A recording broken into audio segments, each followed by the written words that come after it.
Combien seront-ils le 24 novembre dans les rues de La Réunion, à Saint-Gilles, ou dans les rues de France et de Navarre pour dire stop à la violence faite aux femmes, aux violences intrafamiliales? Cette question, ça fait des années que on essaye de la poser pour trouver des solutions. Mais pour l'instant, les chiffres montrent qu'il y a encore des gens qui ont besoin d'être soignés ou d'avoir un suivi, en tout cas. On va essayer de parler de violences faites aux femmes. On va essayer de le faire dans Gadiam Réunionnais.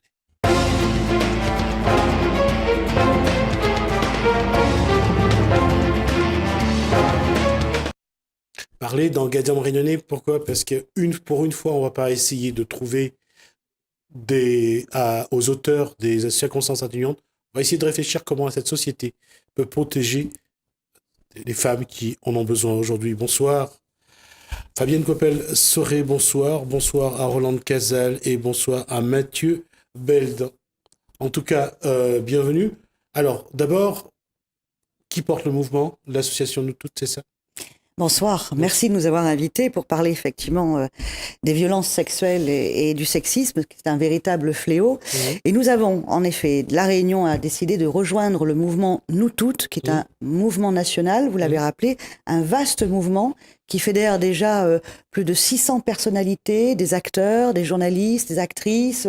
Le monde... On va juste rappeler que Muriel Robin avait lancé un appel. Ouais. Muriel Robin, très investie sur cette thématique, sur la lutte contre les violences. Elle a fait d'ailleurs un film absolument bouleversant. Et, elle a joué le rôle de Madame Sauvage exactement. Dans ce téléfilm. Elle expliquait, elle essayait de montrer qu'est-ce qui a amené cette femme à tuer son mari. Elle a été tellement victime de violences intrafamiliales, de violences conjugales. Donc elle a fini pour se débarrasser de cette souffrance, elle a fini par tuer son mari. On va juste rappeler qu'elle a été condamnée et que suite à une demande au président de l'époque, François Hollande, elle a été graciée. Donc, et je voulais juste, j'ai pas vu le film, mais quelques images que j'ai vues de Muriel Robin, elle était vraiment dans le rôle, elle a très bien joué. Elle a surtout montré la souffrance de cette femme. Tout à fait. Et c'est une forte mobilisation populaire qui avait permis justement à Madame Sauvage d'être graciée par le président de la République. C'est pour ça que ce mouvement Nous Toutes, il fédère énormément d'associations, énormément de personnalités et plusieurs comités locaux se sont créés, une centaine environ sur tout le territoire. Et il était normal que nous aussi, à La Réunion, nous puissions nous investir. Donc nous avons créé le comité Nous Toutes 974. Nous nous sommes réunis la semaine dernière, une quinzaine d'associations. Donc il y a bien sûr Femmes 974 qui a initié un petit peu le mouvement, mais il y a l'UFR, il y a le CEVIF, il y a Femmes Solidaires, il y a AFFECT, il y a l'AFER, la Fédération des étudiants réunionnais, il y a le planning familial, il y a SAF. Vous voyez, je ne vais peut-être pas toutes les citer, mais beaucoup d'associations et leurs représentants se sont retrouvés la semaine dernière pour qu'on puisse ensemble bâtir ce grand mouvement d'action que nous voulons à La Réunion, qui aura lieu comme au national le 24 novembre. Et nous avons décidé de le faire dans l'Ouest. Bien, pourquoi dans l'Ouest? D'abord aussi pour casser un peu les codes, parce que généralement toutes ces marches se font dans le Nord, d'une manière très traditionnelle finalement. Et donc là, avec les étudiants qui nous accompagnent depuis le début, on a estimé que si on voulait une mobilisation, comme c'est un samedi le 24, ça permettra aux familles, aux papas aussi, aux mamans d'être présentes, aux jeunes. Et on a estimé que la grande esplanade du Maille-Rodrigue à l'Ermitage, c'était aussi très symbolique, parce que l'Ermitage, c'est la plage de tous les Réunionnais. Et donc, c'était un message très fort. Venez, allons dans l'Ouest, tous ensemble. Donc, on appelle bien sûr à une forte mobilisation le 24 novembre, à partir de 10h, à l'Ermitage. Anne Casal, votre association sera dans la démarche AFFECT. Qu'est-ce qui explique ce combat que votre association mène avec vous, avec vos adhérents, se poursuit? Aujourd'hui, on ne parle pas de violences faites aux femmes, on parle de violences sexistes et sexuelles. Alors, nous, l'association AFFECT existe depuis 2011 sur Saint-Benoît. Mais moi, ça va faire bientôt 18 ans que je travaille sur cette thématique-là. Aujourd'hui, on se sent concerné parce que quand l'appel a été lancé, et suite à la mobilisation de Femmes 974, donc on a répondu tout de suite oui. Parce que les violences sexistes et sexuelles, on rencontre, même si les femmes, elles sont victimes de violences conjugales, mais il y a aussi les violences sexuelles. il y a aussi ces violences sexistes dans les paroles, dans tout ce qui se passe dans la rue. Et puis, il faut dire aussi que nous rencontrons des femmes, nous rencontrons aussi des jeunes filles qui nous parlent de toutes ces violences-là. Donc, il est tout à fait normal que nous, on se mobilise, que les associations se mobilisent sur cette thématique-là. Donc, nous, on demande à l'association, nous toutes demandons à ce que toute l'île de la Réunion se mobilise, parce qu'il faut aussi qu'à un moment donné, on prend conscience que cette violence, il faut dire stop, arrêtons. Arrêtons avec ça. Parce que ça va, on voit bien qu'à La Réunion, ça va en progressant. C'est vrai que nous demandons aux femmes de libérer la parole. Aujourd'hui, elles ont libéré la parole, je dis, mais on les écoute. Ça, c'est important aussi, hein, parce que peut-être qu'avant, elles parlaient, mais elles avaient l'impression qu'on ne les écoutait pas. Mais aujourd'hui, on les écoute. Donc, toutes ces problématiques sexistes et sexuelles, nous sommes aussi concernés. Nous sommes concernés aujourd'hui dans la vie de tous les jours. Nous voyons très bien que la violence, c'est de plus en plus puissant, je dois dire, hein, si je peux exprimer comme ça. Bon, et les femmes, aujourd'hui, elles peuvent venir nous rencontrer, les associations, la gendarmerie, les assistantes sociales. On a quand même un réseau qui sont là pour les entendre. Et ça, c'est important pour nous. Et cette mobilisation, je pense qu'il faut dire aussi qu'à La Réunion, parce qu'il ne faut pas attendre que ce soit toujours la métropole qui nous dit ce qu'il faut faire. Aujourd'hui, je pense que nous, en tant que Réunionnais, tous ensemble, nous devons aussi nous dire, nous toutes, on est là aussi pour dénoncer cette violence. Mathieu, maintenant, les étudiants aujourd'hui sont au fait de ces problèmes-là ou Effectivement, oui. Comme vous avez pu l'entendre, on a eu, nous, des petits soucis sur l'université. Il n'y a pas longtemps, il y a eu un procès sur une étudiante qui avait été violée dans sa salle de bain. Qui avait été violée dans la salle de bain. C'est un ami à nous qui l'a sauvée au dernier moment. Et effectivement, nous, c'est une thématique aussi qui nous est chère. Alors du coup, quand Madame Coipel-Soré nous a invités sur l'événement, on s'est dit tout de suite, on y va parce que ça nous concerne aussi, et encore plus la jeunesse, parce que on a aussi un rôle d'éducation populaire chez les jeunes. Et ça, c'est une thématique qui revient souvent sur le devant. Et on essaye vraiment de faire des ateliers dessus et de sensibiliser, mobiliser la jeunesse. Et moi, je pense que c'est dans la période de la jeunesse où on peut vraiment faire quelque chose, en fait. Comment ça va se dérouler cette journée avant de venir sur les thèmes, sur ce qui va s'être dit, comment vous préparez cette journée du samedi 24 novembre, à 10h donc, à Saint-Gilles? Est-ce qu'il y a une préparation particulière? Oui, puisqu'il a fallu fédérer. C'est notre maître mot, c'est rassembler pour sensibiliser le plus de monde possible autour de cette thématique et de dire stop aux violences et de dire stop au sexisme. Donc ça a été une démarche classique, c'est-à-dire on a écrit à tous les maires en leur demandant de bien vouloir nous soutenir, d'en parler aussi à leurs administrés et de désigner des référents. Nous avons écrit à tous les parlementaires, sénateurs, sénatrices, députés, pour qu'ils soient aussi à nos côtés et qu'ils puissent en parler autour d'eux. On en a parlé à pas mal de personnalités, et puis bien sûr les présidents de collectivités, le département, la région, pour qu'ils en parlent autour d'eux et qu'ils se sentent aussi extrêmement impliqués dans cette démarche. Ça, c'est un premier point. J'ai fait le point ce matin aussi avec la sécurité civile de la mairie de Saint-Paul pour que cet événement se passe dans de très bonnes conditions. C'est un événement pacifiste, mais en même temps, nous sommes là pour demander aussi au gouvernement plus de moyens. C'est ça aussi l'objectif. Plus de moyens, parce que les associations font un travail formidable au quotidien, mais elles se heurtent à des baisses de dotation, et il est important qu'elles puissent avoir les moyens financiers de continuer à travailler sur le terrain. Et donc pour cela, le gouvernement qui a déclaré la lutte contre les violences une grande cause, le président de la République a déclaré la lutte contre les violences une grande cause nationale, eh bien il faut qu'il entende aussi qu'on ne pourra être efficace qu'avec davantage de moyens pour soutenir ces actions. C'est aussi une manière de sensibiliser les pouvoirs publics, les forces de l'ordre, à un meilleur accueil lorsque des plaignantes se présentent soit à la gendarmerie, soit au commissariat. C'est aussi de sensibiliser la justice, parce que moi, il me semble qu'il y a de plus en plus de plaintes qui sont classées sans suite aujourd'hui, et ça va un peu à l'encontre de cette libération de la parole. Les femmes osent parler, elles osent s'exprimer, mais on voit que ces plaintes sont instruites peut-être pas suffisamment efficacement. Alors c'est aussi un appel que nous lançons.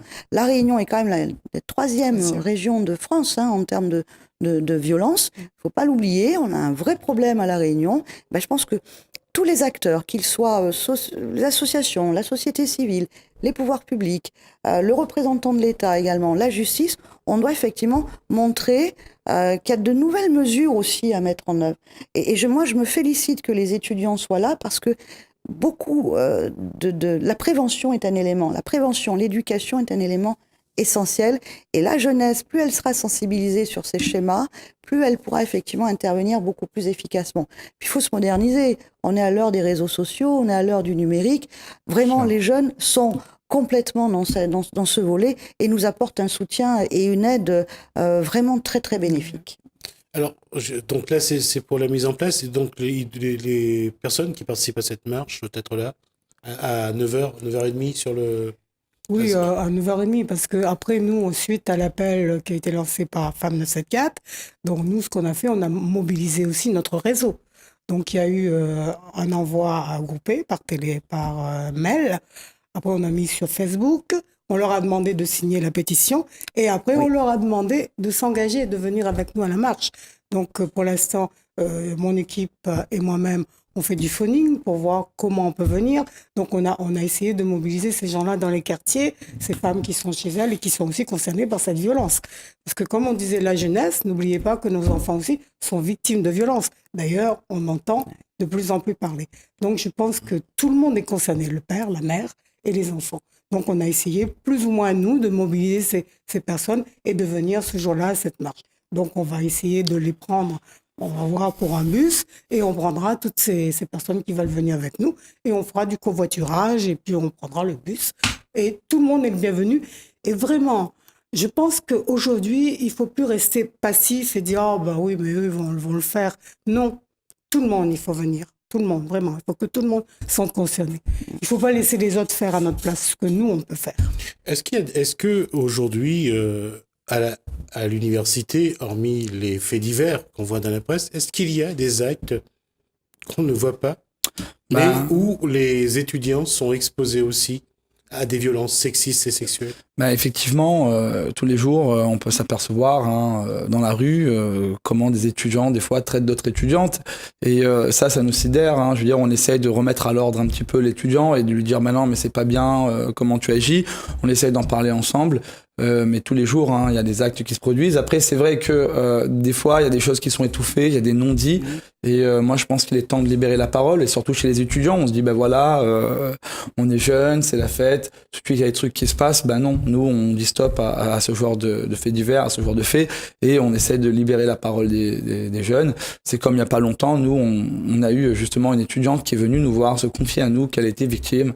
Nous, on l'a conseillée, on l'a accompagnée. Elle a été victime d'attouchement. On l'a accompagnée, on a fait un suivi avec elle. Est-ce qu'il y a eu un dépôt? Est-ce qu'elle a voulu porter plainte? Bien sûr, il y a eu un dépôt de plainte. Au début, elle ne voulait pas. On lui a parlé, elle ne voulait pas et elle a porté plainte. Et donc, du coup, l'affaire est déjà réglée. La personne s'est pris une amende. Elle a été contente d'être accompagnée, d'avoir eu du soutien, en fait. Et c'est là, je crois, qui est le plus important. Je voulais en venir à ça. Pourquoi cette démarche aussi? C'est que il faut qu'à un moment donné, la victime ne soit pas non plus... On ne ressent pas ce chape de plomb qu'on lui pose dessus, qu'elle-même, elle se met dessus déjà d'une part, plus que la société lui pose dessus. Comment faire pour justement qu'on reconnaît la femme dans sa souffrance, dans la violence qu'on lui impose? C'était ça la question aussi que vous devez peut-être apporter et trouver une réponse. Non, vas-y. Alors, quand on reçoit une femme, souvent des fois, quand on reçoit une femme qui soit victime de violence, qu'importe la violence, elle ne parle pas forcément dès qu'elle arrive. Il y a tout un processus qui se met en place. Vous avez des personnes qui vont venir, qui vont parler tout de suite. Et puis vous en avez d'autres qui vont venir une fois, deux fois. Des fois, pendant 6 mois, elles vont venir. Et puis, il y a tout un processus parce que nous, on met en place des groupes de parole aussi. Ces groupes de parole-là, on n'est pas là pour les juger. On est là pour les écouter, pour être attentif, pour être sensibilisé là-bas. C'est bienveillant, toutes ces paroles sont bienveillantes. Donc, à travers des activités qu'on met en place, la peinture, les ateliers d'écriture, le théâtre, entre elles, souvent des fois, elles arrivent à parler, et entre elles se disent, dites à Madame Casal ce qu'il faut faire, ou dites à une autre personne, un peu l'assistante sociale. Donc là, nous, on prend la personne, on téléphone à l'assistante sociale ou on téléphone à la gendarmerie et on l'accompagne dans cette démarche-là. Il ne faut pas oublier. C'est l'accompagnement qui est très important. Parce qu'il faut vous dire, les chiffres que vous avez de la gendarmerie, c'est minime par rapport aux femmes que nous, on reçoit et qui ne portent pas plainte. D'accord ? Et donc, il faut qu'il y ait un accompagnement. Et c'est vraiment, leur parole est prise en compte. Ça, c'est important. Mais notre priorité à nous, quand la femme arrive avec ses enfants qui sont victimes de violences, notre priorité à nous, c'est de les mettre à l'abri si elles sont en danger. Ça, c'est la priorité. Appeler le 115 pour trouver un hébergement ou leur trouver un logement. Ça, c'est notre priorité. Voilà toutes les processus en place, qu'on met en place. Et souvent, des fois, la femme, elle peut attendre une année avant de comprendre qu'il faut qu'elle porte plainte. Déjà, quand elle accepte de porter plainte, on se dit, on va faire un travail avec elle. Mais le but, c'est de ne pas de les lâcher parce que les femmes, elles reviennent après avec leurs enfants. Il y a la banalisation aussi de certains gestes, et l'exemple que Mathieu Beldan donnait tout à l'heure est flagrant. La banalisation d'une certaine violence ou du harcèlement ou de gestes inappropriés dans les transports publics, par exemple, c'est manifeste. Et c'est d'ailleurs pourquoi, avec la déléguée aux droits des femmes et le syndicat mixte des transports, nous travaillons à une campagne de sensibilisation dans les prochaines semaines pour lutter contre le sexisme et les agressions sexuelles et le harcèlement dans les transports publics. En fait, ce sont tous ces comportements qui parfois sont banalisés et face à ces comportements, on doit dire stop. Non, ce n'est pas normal. Non, ce n'est pas possible. Non, ça ne peut pas se développer. Il faut mettre un frein et donc dénoncer, expliquer pourquoi une attitude irrespectueuse, un regard un peu trop soutenu ou un attouchement, ce sont des comportements qui ne sont pas admissibles, qui portent atteinte à la dignité de la jeune fille ou de la femme, qui portent atteinte aussi à son intégrité. Donc, ce sont des comportements inappropriés, il faut le dire, et c'est à travers des campagnes aussi de sensibilisation, de communication, qu'on arrivera davantage à sensibiliser ceux qui commettent également ces actes, en leur disant attention, c'est pas ça la vraie vie. Vous n'allez pas pouvoir développer une relation amicale en partant sur des bases qui sont d'ores et déjà fausses et qui sont porteuses de dangerosité et inappropriées. Pour les étudiants aujourd'hui, il y a qu'est-ce qu'il faudrait proposer, qu'est-ce qu'il faudrait faire ? Alors du coup, des avancées ont été faites à l'université. Il y a eu un pôle égalité femmes-hommes, hommes-femmes, et pôle handicap aussi. Et ça a permis de faire avancer les choses, les mentalités. On en parle. Avant, les choses restaient un peu plus tabous. On avait des gens qui étouffaient les affaires. Et maintenant, effectivement, on voit que la parole se libère, mais on peut toujours avancer et faire plus. Moi, je pense que des ateliers doivent être mis en place. On doit aussi parler avec les jeunes, parler avec les étudiants. Et c'est quelque chose que nous, on y tient, nous, à la Fédération des étudiants de La Réunion, parce que souvent, on en parle de notre propre gré, en fait. On va vers les étudiants et on voit que les étudiants, au bout d'un moment, quand ils se sentent en sécurité, ils se sentent écoutés. C'est là vraiment qu'on s'aperçoit qu'effectivement, il y a des choses qui se passent et que nous, on peut les aider, quoi, par derrière. C'est au moins un élément qui est, j'allais dire, peut-être le dénominateur commun, c'est l'écoute. Oui. Aujourd'hui, on en parle sur ce plateau, mais comment dire à un individu d'être à l'écoute de la voisine ou d'être à l'écoute de quelqu'un, comme ça, dans la rue ? Parce que c'est ça aussi, quelque part, c'est que ces personnes cherchent aussi à se faire entendre. Oui, il y a du réconfort. Moi, je pense qu'il faut aussi connaître la personne. C'est vrai que c'est pas facile, dès le début, comme ça, de se confier, mais on essaye de mettre la personne en sécurité, de mettre la personne en confiance. Et au fur et à mesure, on voit qu'elle se lâche parce qu'elle a besoin d'être écoutée, elle a besoin d'être accompagnée. D'accord. On arrive à la fin de cet échange. On arrive à 20 minutes d'échange. On va rappeler la date. Allez-y, je vous écoute. Alors, c'est le 24 novembre à 10h. Au Maille-Rodrigue, à l'Ermitage. C'est la grande place sur laquelle se trouve le marché du dimanche. Or là, on sera un samedi, Maille-Rodrigue, Ermitage, 24 novembre, 10h. Venez marcher. Et venez tout le monde. L'occasion surtout de poser le doigt sur des questions qui sont des questions de tous les jours. C'est quel comportement avoir dans sa vie de tous les jours vis-à-vis des jeunes filles vis-à-vis des femmes. Parce que c'est vrai que ça peut paraître bizarre de dire ça. Parfois, on se laisse aller à un regard, on se laisse aller à un geste ou à un sifflet. C'est peut-être pas inconvenant pour soi, mais ça l'est pour la personne qui la reçoit. Donc, c'est vrai que c'est important de se poser la question. Merci. Merci à Roland Casal, donc président d'Affect, donc Corbel Soré pour le comité local, nous toutes 974, Roland Casal pour l'association Affect et Mathieu Beldan donc pour l'affaire, donc l'association des étudiants de la Réunion. Merci à vous de nous avoir suivis.